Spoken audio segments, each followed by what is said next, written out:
What could possibly go wrong? Well, as we've seen with this little thing, quite a lot. We'll see how this goes. So here comes 18 minutes on quantum mechanics, polymaths, dirty dancing, and a very poorly thought out idea for skiving off work.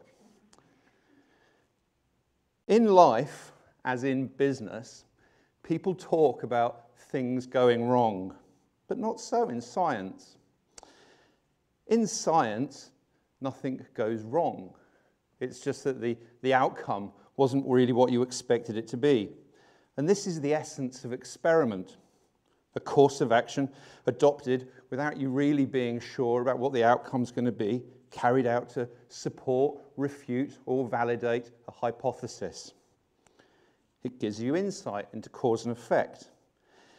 In science, you don't just put things together and at random and say, oh, I wonder what's going to happen if I do this. You first examine phenomena that exist, look at ways to test them. Sometimes your tests will end in agreement, confirming what you thought. Sometimes they will end in dispute, leading to new ways of thinking. And sometimes they'll fail to give any non-zero result at all. This happened in the 1800s, the 1880s actually. There was a painstaking 6-year experiment. 6 years, that's longer than most businesses exist for, to detect the medium in which through light travelled, or supposedly. It failed entirely to achieve that goal. But in doing so, it opened the pathway for quantum mechanics and relativity. So it went wrong, or not at all. Or as my daughter would say, soz, but also lols. It just depends on the span of time you use to define your conclusion. It's about experiments, not expectations. Expectation, as you will find as you travel through life, is the source of all sorrow. But the moment that you look upon your career as a series of experiments, your life will change forever. Now, how good a scientist you are is pretty much defined by what you do next when your experiment turns out in a way that you didn't expect. So too, how good a creative thinker you are defines what you do next when your career doesn't quite turn out the way you expected it to. So how do good scientists become good? Well, pretty much in the same way that good creative thinkers become better creative thinkers. A couple of years ago, I left a company that I'd founded 20 years previously. It wasn't just some job. It was my life. It was all I'd ever known. I was very well paid. I made sure I paid me the big bucks. It was a perfect job. Top of the tree, a little bit respected, a little bit well known. Sweet. Why leave? Well, it's kind of because I don't know what I do. When people ask me, you know, it's kind of like the quintessential cab driver question. All right, mate, what do you do then? I'm kind of like, oh, God. Oh, I'm a designer. And I hope that just shuts everyone up. But it never does, because then they come back and they say, all right, what sort of things do you design? Oh, I don't know, stuff. Oh, that's a nice hat, jumper, ear you've got. Tell me about it. Hopefully that gets us off the question. But whilst I don't know what I do, I kind of do know what I want to do. Everything. You know, write the theme tune, sing the theme tune. Sorry, Little Britain.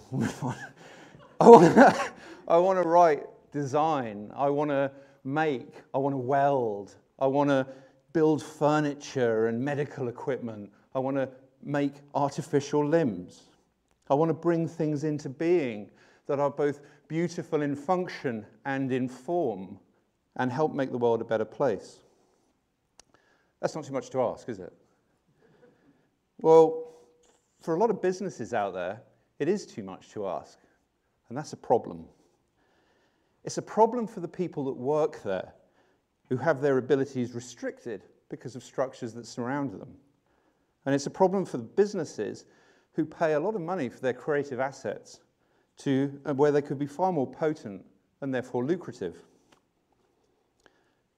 Conformity kills creativity.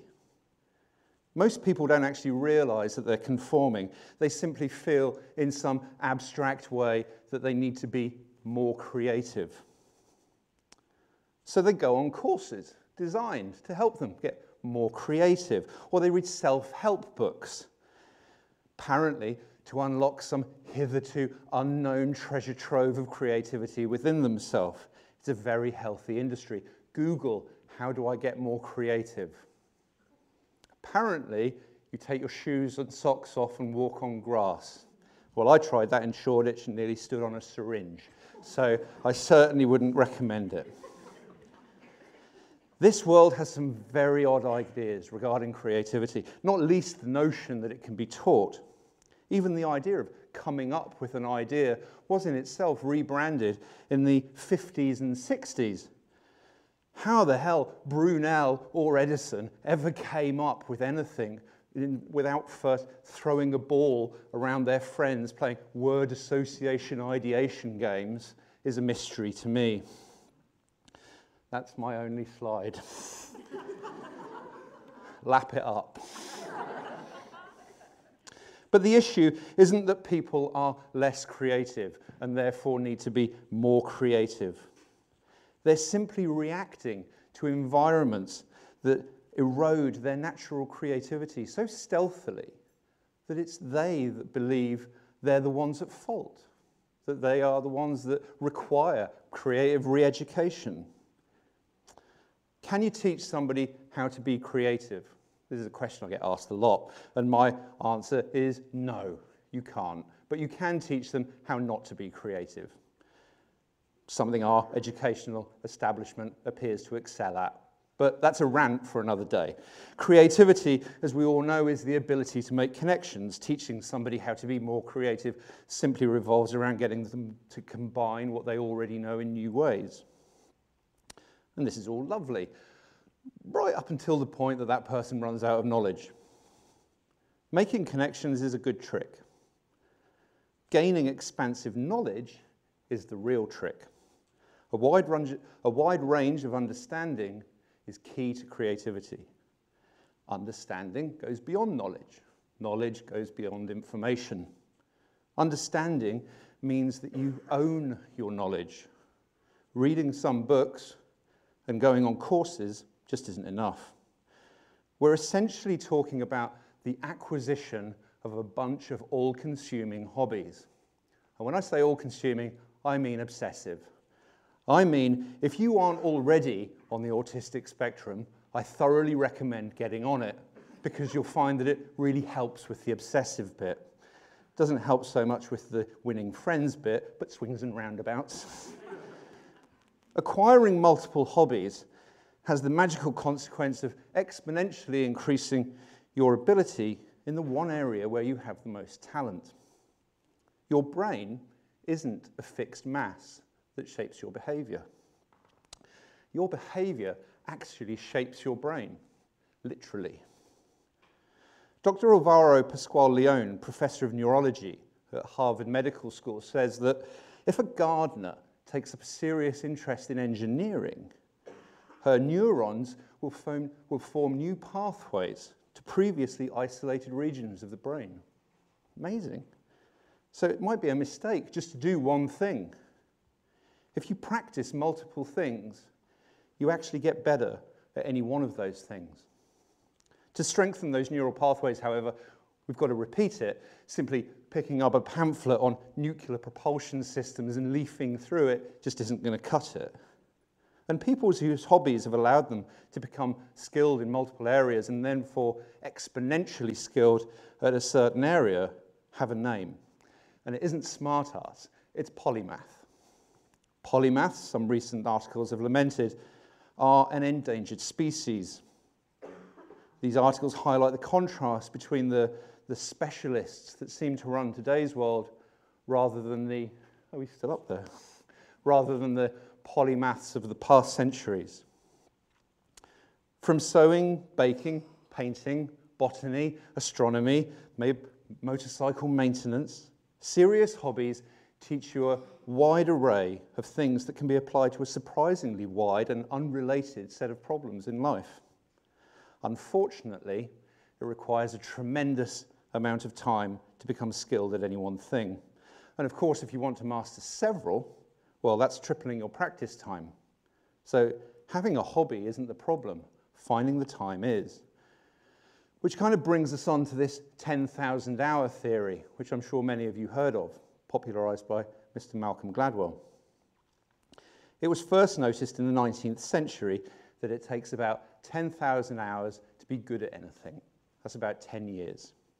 Although there is another group of experts at the moment trying to disprove this theory, but maybe they're just annoyed that it took them longer than 10,000 hours, or maybe they just don't like a smart ass. Regardless, the amount of information on any one subject is growing daily, and so that number goes up.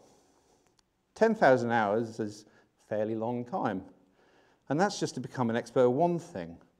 But as we've spoken about, you need to become an expert at a few things for it to have any tangible impact on your creativity. The point is, great creative people aren't often good at one thing. They want to do lots of things. Their minds want to roam. They want to see the world in different ways. They want to imagine different possibilities. And we like to think that we can label certain people as creative. And then we can go and put them in a creative department. And we can ask them to channel their creativity into making an exciting film about toilet rolls. But the creativity is like Dirty Dancing. You can't put it in a corner. It will quite naturally want to break out into other creative areas. And how can business structures support this requirement for freedom?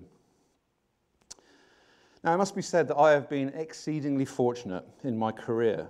I've been allowed unhindered creative freedom, working across a multitude of different mediums and technologies, both during my time at AKQA and now at the very extraordinary Native, whose staggering body of talent and work owes everything to their values and philosophies that actually bear more resemblance to a 21st century Bauhaus than they do to an actual traditional business.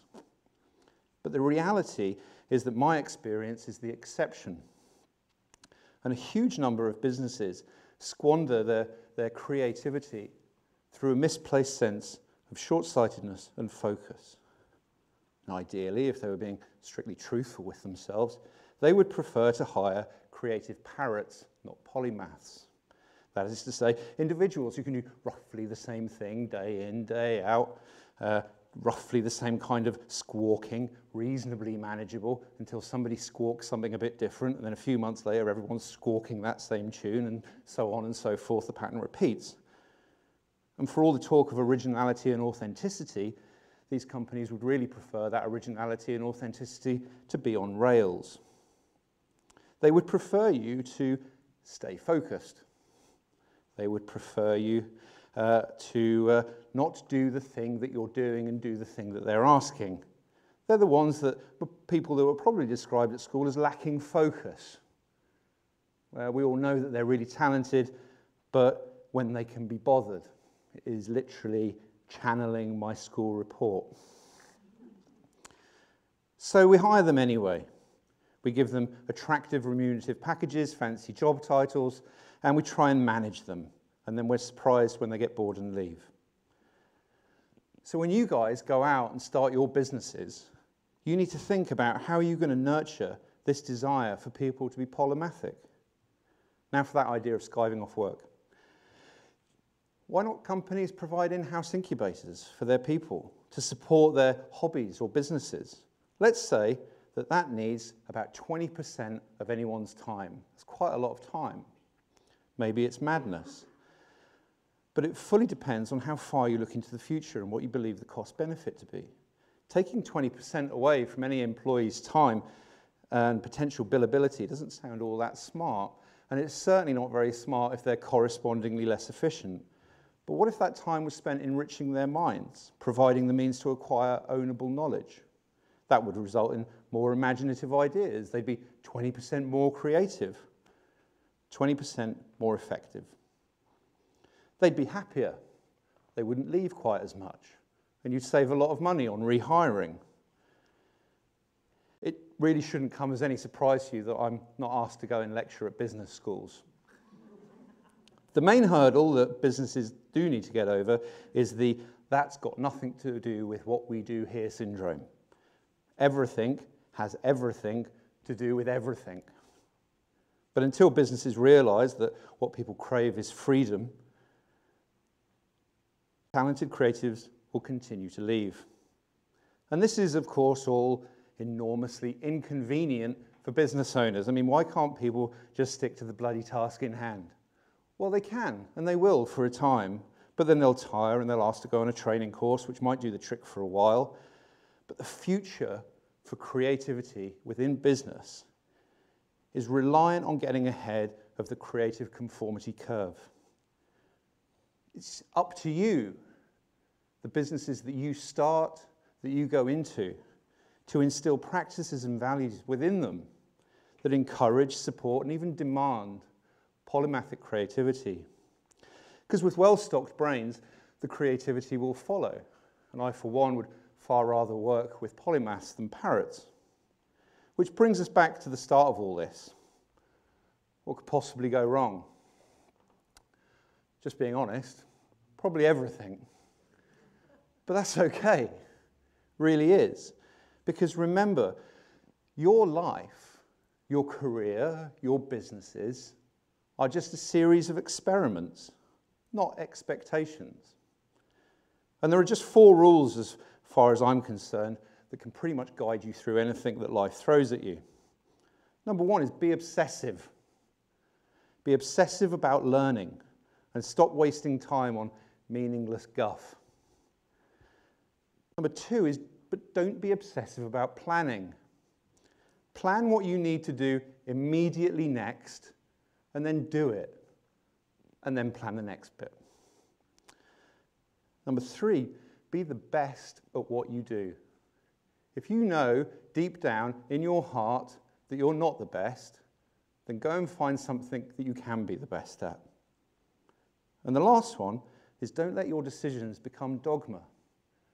If something no longer makes sense that you made a decision on a few years back, make the change. Now, following these rules, experience has shown me, isn't going to win you many friends. It's going to annoy a lot of people, but it is the right thing to do, so I'm just saying. The point is, if you're thinking correctly, your reaction to, yeah, but what if it goes wrong, shouldn't be one of fear. It should be one of curious excitement. Because when things go wrong and you're following the rules, you'll discover more about yourself than you ever imagined. You'll discover those uncharted paths, those opportunities that you didn't even know existed. And what could possibly go wrong becomes one of the most inspirational questions you'll ever ask yourself. By releasing yourself from expectation, you'll be happier. And you'll probably end up somewhere completely unexpected. As one of my greatest inspirations, Douglas Adams, the author, once said, "I haven't ended up where I expected to be, but I have ended up where I'm meant to be." Thank you very much. I hope you have a wonderful day.